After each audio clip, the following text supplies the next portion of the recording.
What I'm about to share is incredibly distressing. This man is possibly one of the most twisted people I have covered, and it will more than likely fill your veins with boiling blood. Before I start, I just want to say a big thank you to the sponsor of this video.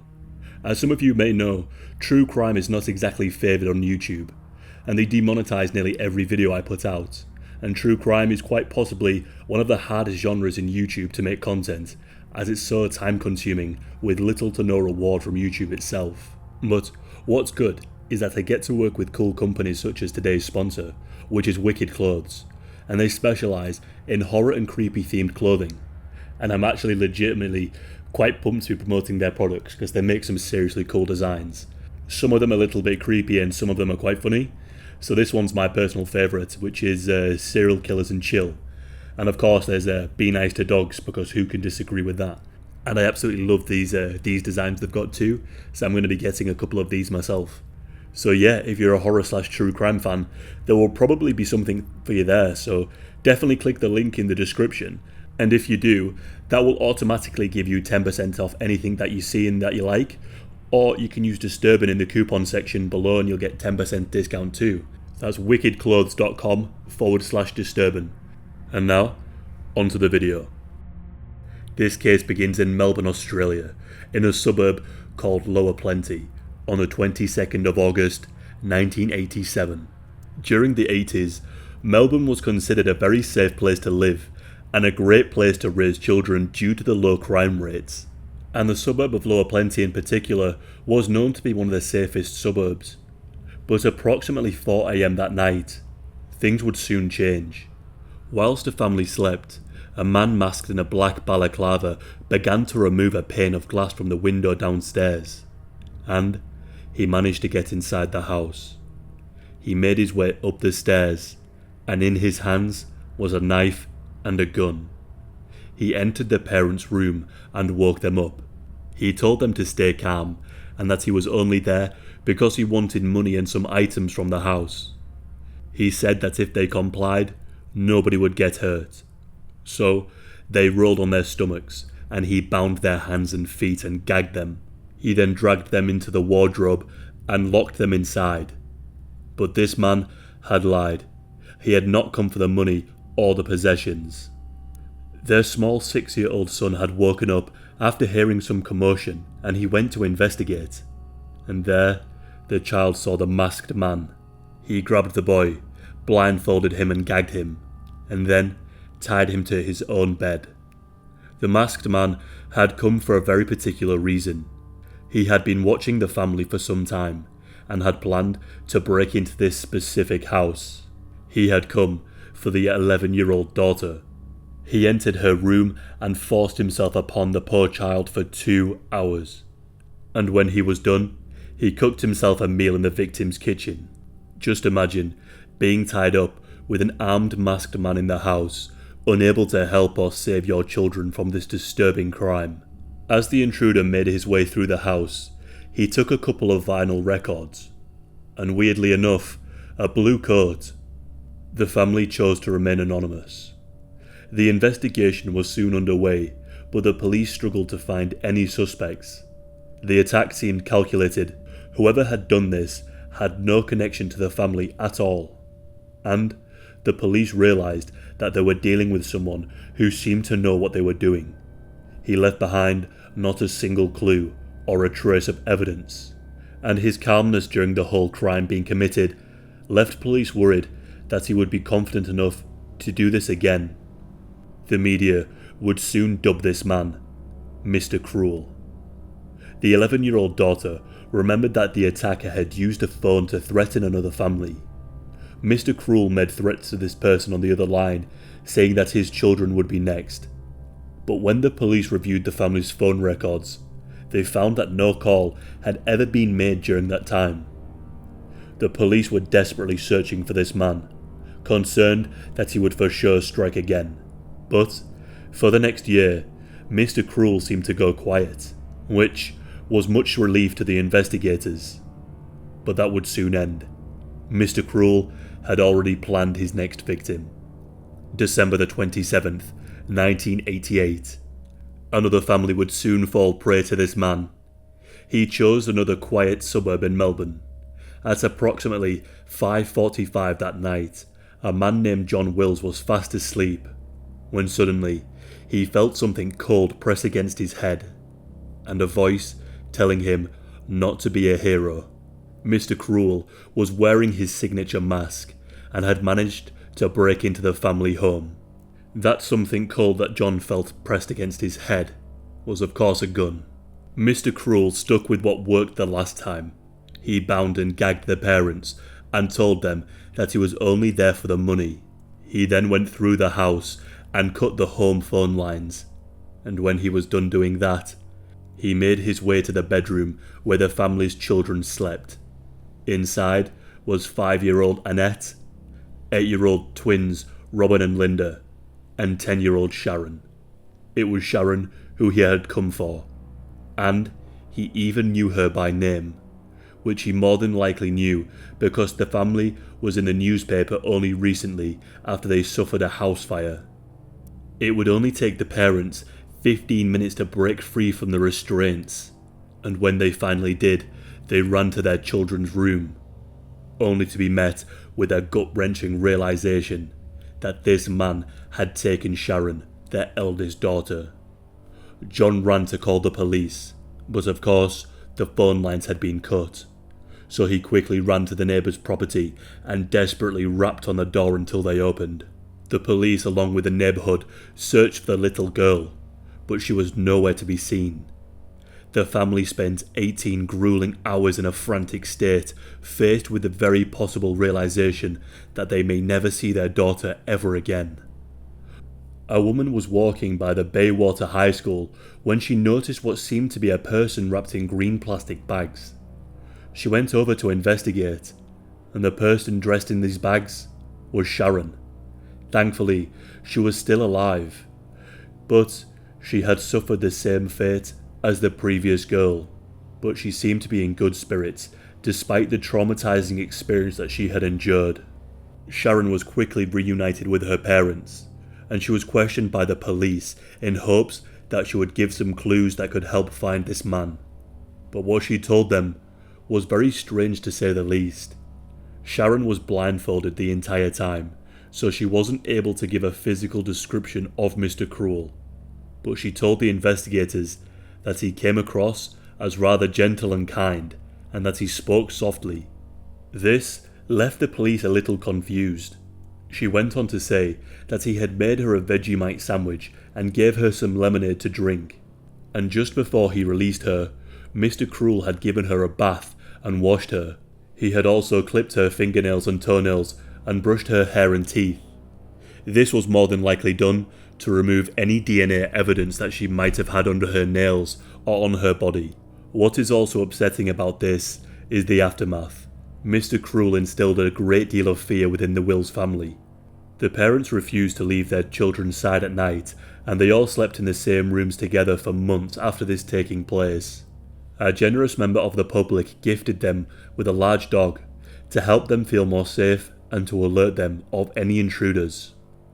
John was really hit by this happening, and he beat himself up for a long time after, reliving the night in his mind, wishing he could have done more to save his child from harm. But unfortunately again, the investigation went nowhere. Mr. Cruel had left behind little to no evidence for the police to work with. But Sharon told them that during the duration of the kidnap, she could hear planes going above her head. Mr. Cruel went quiet again, and nothing happened for nearly 2 years, until July the 3rd, 1990. True to his style, he chose another quiet Melbourne suburb. This time, it was Canterbury, a neighbourhood home to many politicians and public figures. Mr. Cruel had targeted the Linus family, which included Brian and Rosemary, the parents, and daughters Fiona, who was 15, and Nicola, who was 13. Brian and Rosemary had chosen this suburb deliberately because of how safe it would be for their children. The parents were attending a party that night, which left the two girls home alone. The two girls were asleep, but at approximately midnight that night, when they were awoken by Mr. Cruel, shouting demands at them. The girls woke up and saw the knife and gun. and knew there was nothing they could do. He told Nicola to get her school uniform while he began to tie up Fiona in her bed. While he was tying up Fiona, he told her to remember a message and to pass it on to her parents. He said her parents would have to pay him $25,000 to get Nicola back alive. Mr. Cruel then finished up tying Fiona and grabbed Nicola and dragged her into Brian's car. He then drove away with her. The family were from Britain and had been staying in Australia on business. They were due to leave in the next couple of weeks. Only 20 minutes would pass until Brian and Rosemary would return from the party. When they got to the house, they saw that their car was missing and the front door was wide open. Once they got upstairs, they found Fiona tied up in her bed, and she told her father about the message that Mr. Cruel had left.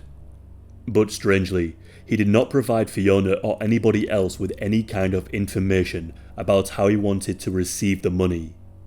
And again, there was no evidence left at the scene. Nicola was taken for a disturbing total of 50 hours, and she was abused for the majority of that time. She was found just a short distance away from her home. Unlike her previous victim, she was clothed and wrapped up in a blanket. Mr. Cruel had dropped her off and told her not to take off her blindfold until he had driven away, and she did as he said. And once he had gone, she ran to a nearby house and was quickly reunited with her parents once again. Both Sharon and Nicola gave similar information regarding Mr. Cruel. They both said he spoke in a blunt but soft way, and both girls remembered hearing planes overhead. Nicola managed to get a slight peek of him through her blindfold, and said that he had gingery brown hair. Both Sharon and Nicola had been bathed, had their toenails clipped, and had their teeth and hair brushed. And both described the haunting mask he wore, the black balaclava with white stitching around the eyes and mouth. Mr. Cruel had already committed some of the most disgusting and despicable acts one could ever commit, but I am sorry to say, it would soon get worse. On April the 13th, 1991, Mr. Cruel would strike once again. This time, he had picked out the Chan family. The parents of the family were John and Phyllis Chan, and they owned 3 restaurants and owned various rental properties, which meant they often worked a crazy amount of hours, up to 18 hours per day each. Their 13-year-old daughter Karmein was babysitting her 2 younger sisters, Karen and Carly, and they were left alone until around midnight.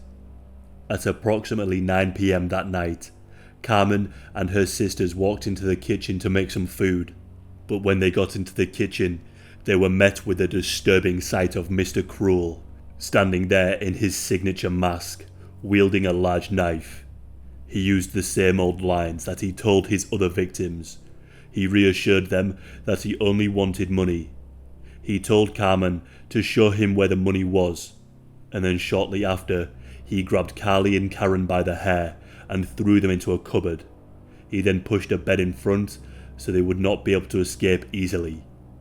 The young girls managed to free themselves after a few minutes, only to discover their big sister had been taken. Mr. Cruel had taken Karmein, and he spray painted the words "More to come" and "Payback" on their car. Again, there was little to no evidence left at the crime scene.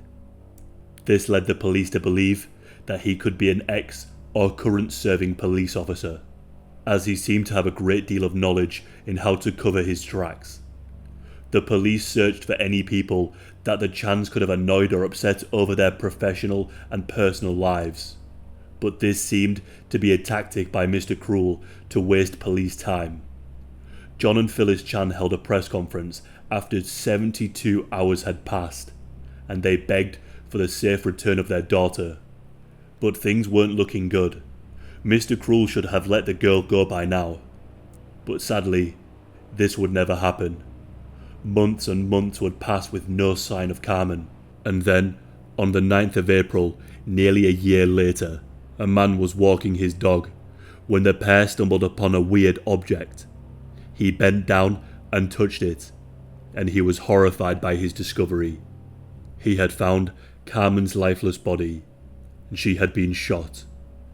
The police theorized that she managed to pull off Mr. Cruel's mask or saw where he lived, and he decided to take her life to avoid detection.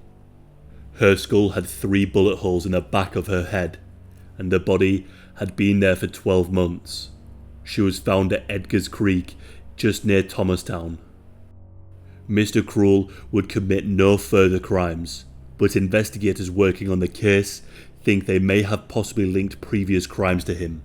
It's suspected that there are possibly 12 other assaults on children during the mid-80s carried out by this monster, but the police have refused to comment on the details of these 12 assaults and their connections to Mr. Cruel.